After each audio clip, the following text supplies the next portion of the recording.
Cloudflare was the last of those companies to finally cut off the Daily Stormer, though you can still find it elsewhere online. This is a company that's taken a more laissez-faire, free speech approach to these kinds of things. We had Matthew Prince, the CEO, on the show, and he said he's still uncomfortable with his decision to take down this site, that ultimately he did so because the Daily Stormer was claiming that they had Cloudflare's support, quote unquote, but that, he believes that no person, no company should have the power to do such a thing. Take a listen to what he had to say. We turn to the experts in terrorism and illegal content, which is law enforcement, legislators, regulators, and we say, here is this content, what would you like us to do? That to me feels like the principle of due process, that they are actually politically enshrined organizations who can make these decisions, as opposed to these decisions being made based on what the political whims of me or Mark Zuckerberg or Jeff Bezos. Prince is sort of arguing that internet companies, Max, should be regulated more like utilities, that this decision should be out of their hands. What do you think?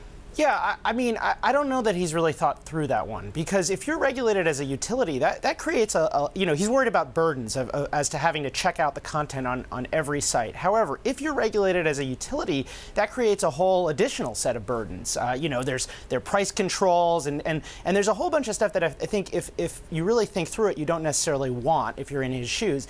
The other thing I would point out is this is not something that necessarily has to be solved by law enforcement or the government.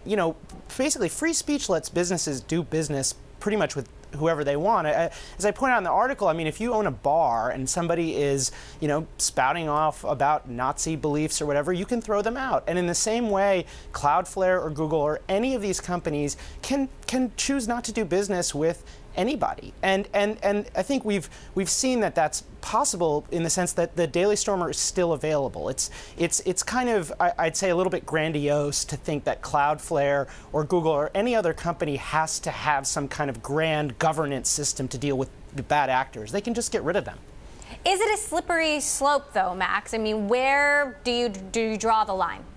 Yeah, I mean, that's the sort of counter argument that if they get rid of the Nazis, maybe they'll get rid of the Black Lives Matter activists or something like that. And I think, frankly, that is, I don't put a lot of stock in that. I mean, the fact is that there are multiple competing companies. They all want as much business as possible. And I don't think it's too hard to see the difference between, white supremacy and some activist causes. I think we can sort of count on our business leaders to make those distinctions reliably. And I think the slippery slope argument, it mostly serves to sort of allow these tech companies to wash their hands of making some hard decisions.